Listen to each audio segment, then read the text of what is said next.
বন্ধুরা, কেমন আছেন সবাই? আজ আবারও তোমাদের সামনে নতুনভাবে চলে আসলাম বৃষ্টি ভেজা দিনের ছোট ভাইয়ের সাথে কাটানো এক মজার দিনের গল্প নিয়ে। দেরি না করে আমার চ্যানেলটি সাবস্ক্রাইব করে আমার সাথে থাকো। আমার নাম সাদিয়া। বর্তমানে আমার বয়স 23 বছর। 2.5 বছর হলো আমার বিয়ে হয়েছে। কিন্তু আমার স্বামী কাজের জন্য বেশিরভাগ সময় বাইরে থাকে, তাই বাড়িতে আসার সেরকম টাইম পায় না। আমার আত্মীয় স্বজন সব সময় বলে আমি খুব হাসি খুশি আর প্রাণবন্ত একজন মানুষ, কারণ আমার হরিণের মতো চোখ আর সুন্দর চেহারা দেখে যে কারোরই মন ভালো হয়ে যায়। কিন্তু আমি যতটুকু ভালোবাসা আমার স্বামীর থেকে আশা করি ততটুকু আমি আমার স্বামীর কাছে পাই না। সে যাই হোক, কাল আমার চাচাতো বোনের বিয়ে, তাই আমি একদিন আগেই সেখানে যাচ্ছি। সেই বাড়িতে যাবার জন্য আমি রেডি হয়ে গেছি, কিন্তু আমার স্বামী অফিসের কাজে ব্যস্ত থাকার জন্য সে আমার সাথে যেতে পারল না, তাই আমি একাই যাচ্ছি। আমাকে নিতে আমার ছোট ভাই আসছে বাসস্ট্যান্ডে।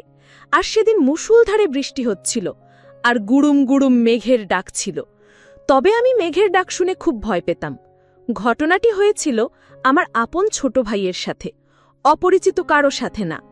আমি বাসস্ট্যান্ডে এসে পৌঁছলাম, দেখি যে আমি ছাতা আনতে ভুলে গেছি, আর সেই সময় খুব জোরে বৃষ্টি হচ্ছিল। এরপর আমি আমার ভারী ব্যাগটা নিয়ে বাস থেকে নামলাম। তারপরে নামামাত্র কিছুক্ষণের মধ্যেই আমি পুরো ভিজে চুপচুপে হয়ে গেলাম। চারদিকে তাকিয়ে দেখলাম কোনো দোকানপাট খোলা নেই, আর তেমন লোকও নেই। তারপর দেখলাম যে আমার ছোট ভাই এখনো আসেনি আমাকে নিতে। আমি একটি ছোট বন্ধ দোকানের সামনে গিয়ে দাঁড়ালাম আর অপেক্ষা করতে লাগলাম ভাইয়ের জন্য। কিছুক্ষণ পর খুব জোরে মেঘের ডাক শুরু হলো, আর আমি তো ভয় পেতে লাগলাম। তারপর দেখলাম বৃষ্টিতে ভিজতে ভিজতে আমার ছোট ভাই আসছে। ছোট ভাইও বাড়ি থেকে বেরোনোর সময় ছাতা নিতে ভুলে গেছে। ভাই এসে আমার পাশে দাঁড়ালো আর বলল, আপু, অনেক ভিজে গেছো দেখছি। বৃষ্টির কারণে পড়ে থাকা জামাকাপড় সহ ব্যাগের সব জামাকাপড় ভিজে যাচ্ছিল। আমি খুব অস্বস্তিতে ছিলাম। তারপর ভাই আমাকে জিজ্ঞেস করল, আপু, তুমি কি করে ভিজে গেলে? আমি তখন ওকে বললাম, আর বলিস না, আমি ছাতা আনতে ভুলে গেছি, আর এখন দেখছি তুইও তো ছাতা নিসনি। ছোট ভাই বলল, হ্যাঁ, আমিও তাড়াতাড়ি বেরোতে গিয়ে ছাতা আনতে ভুলে গেছি। এরকম কথাবার্তা বলতে বলতে আরও জোরে বৃষ্টি হতে লাগল, আর সাথে মেঘ ডাকা শুরু হলো খুব জোরে জোরে। আমি ভয় পেয়ে ভাইয়ের পেছনে পড়ে গিয়েছিলাম। ভাই দেখল আমি আস্তে আস্তে পিছনে পড়ে যাচ্ছি ওর কাছ থেকে। মেঘের ডাক আরও জোরে জোরে হতে লাগল। ভয়ে আমি হঠাৎ বসে পড়লাম। ভাই বলল, আপু, ভয় পেয়েছ বুঝি? চিন্তা করো না, আমি আছি। আমি বুঝলাম ও আমার জন্য চিন্তিত হয়ে পড়েছে। একটু পরে এমন জোরে মেঘ ডেকে উঠল, আমি চিৎকার দিয়ে দোকানের খুঁটি শক্ত করে ধরলাম। কিছুক্ষণ পর বুঝতে পারলাম আমি চিৎকার দেবার জন্য ওই মুহূর্তেই ভাই চমকে গেছে।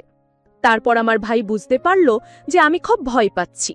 তখন ভাই আরেকটু সাহস নিয়ে আমাকে শান্ত করার জন্য বলল, আপু, চলো একটা ভালো জায়গায় দাঁড়াই। বৃষ্টি থামার নামই নিচ্ছিল না। আমি ভয়ে ভাইয়ের হাত ধরে দাঁড়িয়েছিলাম। আর কিছুক্ষণ পরে আমাদের সামনে দিয়ে 2টি লোক পাস করল। ভাই লোকগুলোকে দেখে আমার হাত ছেড়ে দিয়ে একটু দূরে দাঁড়ালো। লোকগুলো যখন চলে গেল, আবার আমি ভয় যেন না পাই সেজন্য আমার একটা হাত ধরল। এরকম হতে হতে প্রায় অনেকক্ষণ সময় কেটে গেল। আমার ভয় পাওয়া দেখে ভাই হাসতে লাগল, আমিও হাসতে লাগলাম। আমি তখনও ভাইয়ের পাশেই দাঁড়িয়েছিলাম। হঠাৎ করে ছোট ভাইয়ের চোখ পড়ল পাশে থাকা ডাবের দিকে। বৃষ্টিতে ভিজে যাওয়ার কারণে দোকানের টিনের ছাউনির নিচে ডাবগুলো খুব সুন্দর দেখা যাচ্ছিল। এই বৃষ্টির মধ্যেই ভাই হঠাৎ একটা ডাব খাওয়ার জন্য হাতে নিল। তারপর তা এক নজর ভালোভাবে দেখে সুন্দর করে খেতে লাগল। মেঘের ডাক আর মুষলধারে বৃষ্টির মধ্যে আমার খুব ভয় লাগছিল। তারপরও আমি তাকে খেতে নিষেধ করলাম না। মেঘের ডাক আর মুষলধারে বৃষ্টির কারণে আশেপাশে তেমন কোনো মানুষ ছিল না। ছোট ভাইয়ের খাওয়া দেখে আমার কেমন যেন ও ভালোই লাগতে শুরু করল। ডাব খাওয়ার পর ভাই আমার পাশেই দাঁড়িয়ে রইল। আমি ওর পাশে দাঁড়িয়ে বললাম, বৃষ্টি যদি না থামে তবে কিভাবে যাব সেটাই ভাবছি। কিছুক্ষণ পর বৃষ্টিতে ভিজে আমার আর ওর অবস্থা খারাপ হয়ে গেল। তারপর আমি বৃষ্টির জলে হাত ধুয়ে নিয়ে ওকে বললাম, আজকের এই স্মৃতিটা অনেকদিন মনে থাকবে ভাই। হ্যাঁ আপু, অনেকদিন পর এত সুন্দর সময় কাটালাম। এই বৃষ্টি ভেজা মুহূর্তে ডাবটা দেখতেও যেমন সুন্দর ছিল, খেতেও ভালো লাগলো। কিছুক্ষণ পর বৃষ্টিটাও কমে গেল। বিকেলবেলা বৃষ্টিটা যখন থেমে গেল, তখন আমরা দুজন বিয়েবাড়িতে চলে আসলাম। বাড়িতে আসার পর আমি আমার ভেজা কাপড় বদলে নিলাম আর ভালো একটা লাল রঙের শাড়ি পরে নিলাম। তারপর বাড়িতে সবার সাথে কথাবার্তা বলছিলাম, আর তার মাঝে দেখি ভাই বিয়েবাড়ির মানুষের সাথে দোতলার ওপর কথা বলছে আর হাসছে।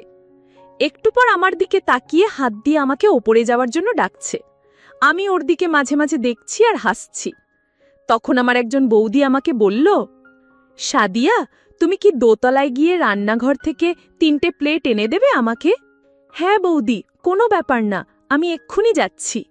আমি দোতলায় গেলাম আর দেখলাম ভাই সিঁড়ির কাছে দাঁড়িয়ে আছে।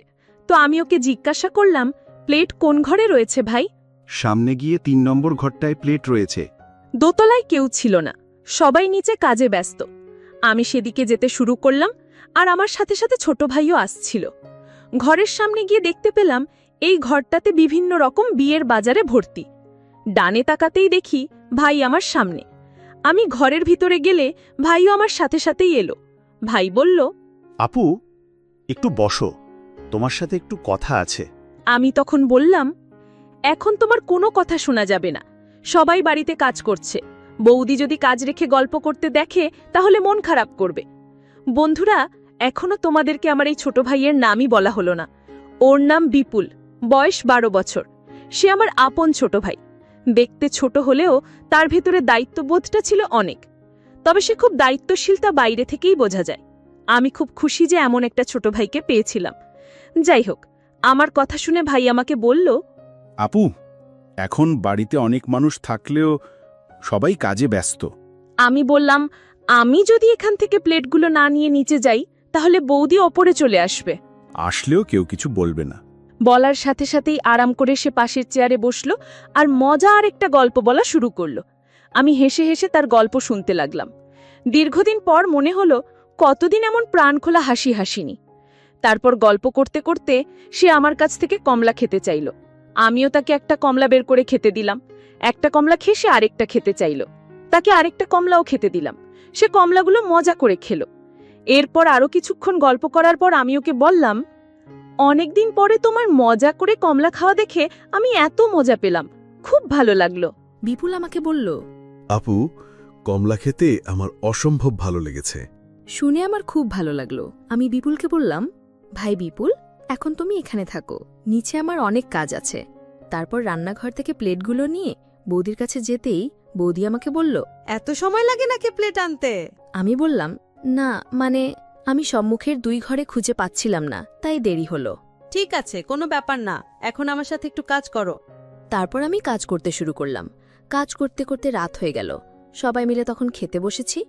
আমি আর বৌদি খাওয়া দাওয়া করা শেষে বৌদি আমাকে শোবার ঘরটা দেখিয়ে দিল, যেটা ছিল দোতলার সম্মুখের ঘরের পরের ঘর। ঘরটা বেশ ছোট ছিল। ঘরে একটা সিঙ্গেল বেড, আলমারি আর একটা ড্রেসিং টেবিল আছে। শোবার সময় আমি কাপড় বদল করলাম না, কারণ বাকি কাপড়গুলো বৃষ্টিতে তখন ভেজা ছিল। তারপর দেখি বিপুল ভাই আমার ঘরে এসে ঘরের চারদিকে আর ঘরের বাইরেটা দেখে নিল। আমার মনে হলো সে কি যেন খুঁজতেছিল। যখন কিছু দেখতে পেল না, তখন ভাই পাশের চেয়ারে বসল। আপু, আমার কিছু খেতে ইচ্ছা করছে, যদি কিছু খেতে দিতে। আমি বুঝতে পারলাম বিপুলের তখন কমলা খেতে ভালো লেগেছে, তাই সে এখন আবার কমলা খেতে চায়। তারপর তাকে 2টি কমলা বের করে দিলাম। সে মজা করে খেল। ভাইয়ের কমলা খাওয়ার ভাব দেখে আমার খুবই ভালো লাগছিল। তারপর আমাকে বলল, বাইরে খুব বৃষ্টি হচ্ছে, তাড়াতাড়ি ঘুমিয়ে পড়ো। ওর এই কথা শুনে আমিও একটু হেসে বললাম, ঠিক আছে। এরপরে বিপুল চলে গেল। ছোট ভাই বিপুল আর বড় দাদা একই ঘরে ঘুমোতো। তারপর আমি ঘরের দরজার পর্দা নামিয়ে রেখে শুয়ে পড়লাম। রাতেও বেশ ভালো বৃষ্টি হচ্ছিল, কিন্তু মেঘ ছিল না, তাই আমি একটা চাদর ঢাকা দিয়ে নিলাম। আর কিছুক্ষণের মধ্যে আমি ঘুমিয়ে গেলাম। প্রায় মাঝরাত 2টার সময় আমার ঘুম ভাঙল মেঘের ডাক শুনে। মেঘের ডাক শুনে আমি একটা জোরে চিৎকার দিয়ে উঠেছিলাম। তখন আমি দেখতে পেলাম বাড়িতে লাইট নেই বৃষ্টির কারণে। তারপর আমার আর ঘুম পাচ্ছিল না, তাই আমি এক সাইড হয়ে ঘুরে শুয়ে থাকলাম আর ঘুমানোর চেষ্টা করছিলাম। কিছুক্ষণ পর আমি বুঝতে পারলাম কেউ যেন আমার ঘরের ভিতরে এলো। আমি বুঝতে পারলাম এটা আমার ভাই বিপুল ছাড়া আর কেউ না। সে আমার চিৎকার শুনে দেখতে এসছে, তাই আমি নির্ভয় শুয়ে আছি। তারপর ছোট ভাই বিপুল আমাকে বলল, আপু, একা একা ভয় পাচ্ছ না তো? যদি ভয় হয় তাহলে বলো, আমি তোমার পাশে বসে থাকব। তখন আমি বুঝতে পারলাম ছোট ভাই বিপুল কেন আমার কাছে এসছে। সেদিন রাতটা বিয়ের আনন্দ, মেঘের ডাক, মুষলধারী বৃষ্টি এবং ছোট ভাইয়ের সাথে গল্প ও বিভিন্ন রকমের আনন্দতে কেটেছিল।